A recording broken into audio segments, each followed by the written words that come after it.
Hey, I'm Coach Ryan Family from the Fat Loss Solution. First things first, if you're an American, I want to wish you a happy 4th of July. Realize I'm a little bit early here, but it's always good to celebrate Independence Day, and I hope you have a happy and safe 4th of July. Because a lot of people like to let loose and party on the 4th of July, I thought I'd talk a little bit about alcohol and how it relates to fat loss. Now, first things first, I need to make it very clear that I'm not trying to turn you into a monk or imply that you could never ever have any alcohol and still lose body fat. That's not the case at all. There's many reasons to celebrate, many reasons to unwind a little bit, and I'm not here to judge you on that front. I'm just here to present you with some facts about it that may help guide your decisions, okay? First of all, many people that think that there are 3 macronutrients, but there's actually 4. Most people believe that there's just proteins, carbs, and fats. But the 4th group is actually alcohol. Alcohol is actually a macronutrient category. Proteins and carbs have 4 calories per gram, fat has 9 calories per gram, and alcohol has 7 calories per gram. Now, protein, carbs, and fats can either be used immediately when it hits the bloodstream for energy.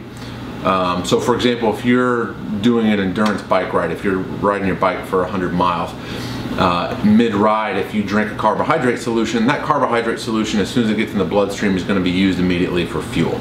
Okay. The other option is that protein, carbs, and fats can be stored. Okay, so fat is stored in adipose tissue, carbs can be stored as glycogen, and protein is stored in amino acid pools, or it can be used to build muscle. Alcohol, on the other hand, cannot be stored. Think about it. I mean, if you could store alcohol, you could walk around and be drunk all the time, catch a buzz whenever from your stored alcohol. No, your body uses alcohol first. It's preferentially used as a fuel source. So, what that means, and you need to be very clear on this, you need to understand this point.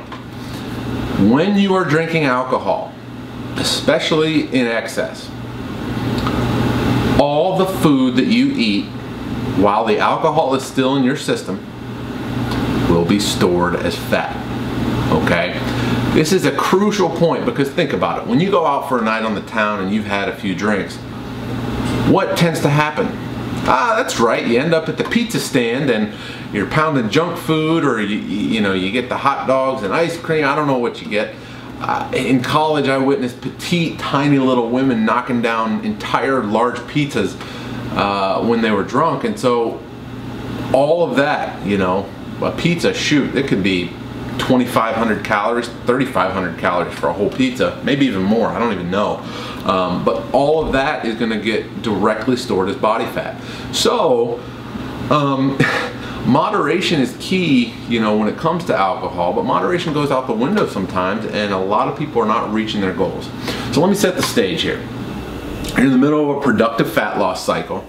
Okay, everything's going well, you're training hard, you're eating clean, and you've got a wedding coming up, or 4th of July, or something that you want to celebrate. It also happens to be a time where you're going to properly have a cheat meal. So what happens? You go out, you let loose a little bit, let your hair down, or in my case, see, I don't really have any hair to let down. My hair has already been let down. But you relax a little bit and you have a few drinks.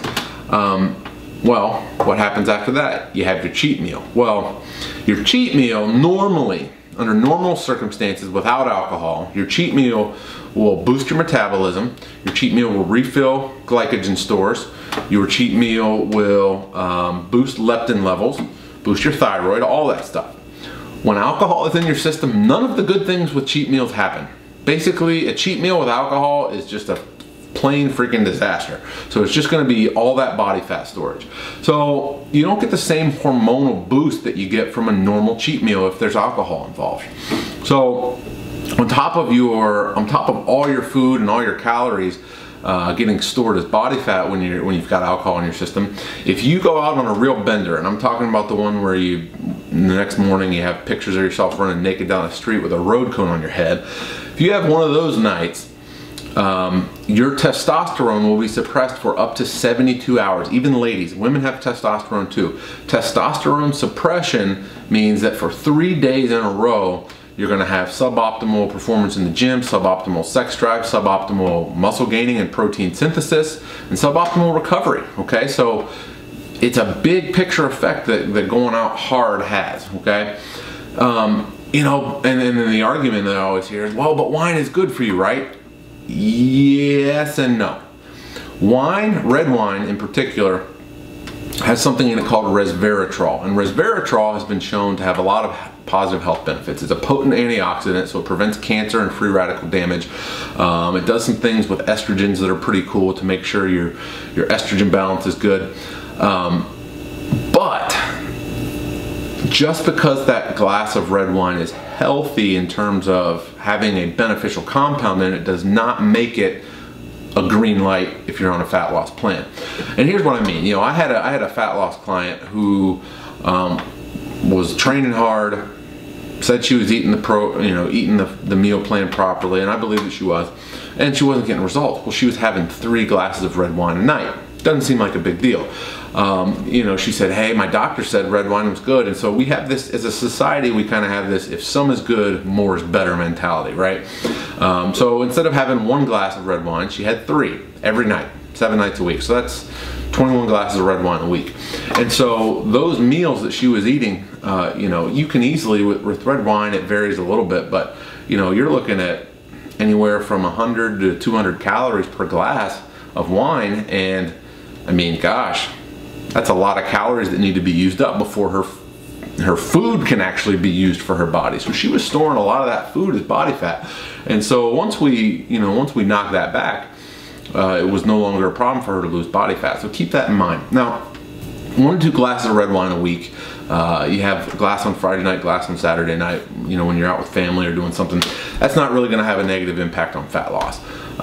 Any more than that though, and you can diminish your results. So you know, I coached at the NCAA level in college, and that was a big thing. It was a tough obstacle to overcome, because we'd have some athletes who needed to lose body fat for their sport, and then if they're going out even 1 night a week, you know, man, you know, some people are knocking back 10, 15, 20 beers in a night. You know, sounds crazy, but if you've ever worked with a hockey team, you'll know that I'm speaking the truth. And so you're looking at sometimes upwards of 1,500 calories of alcohol that need to be burned before they can use any of their food for fuel. And so sometimes, you know, those athletes struggle to lose body fat until they cut back on their drinking habits. And so it's an important concept. Again, I'm not trying to turn you into monk or be someone that doesn't have fun. I just want you to understand that when alcohol's in your system, you're not using your food calories for anything good. And so that's an important thing to keep in mind. Shoot, I hate to say it, but if you're gonna binge on alcohol, then maybe leave the junk food out of it. And it sounds crazy, you know, but kind of one or the other. You don't want to do both, because you'll just end up fatter. Okay, I'm Coach Ryan Family from the Fat Loss Solution. Have a happy, safe 4th of July. Enjoy a drink. Don't go crazy, and hope you get to spend some time with family and friends. Thank you, and I'll see you next time.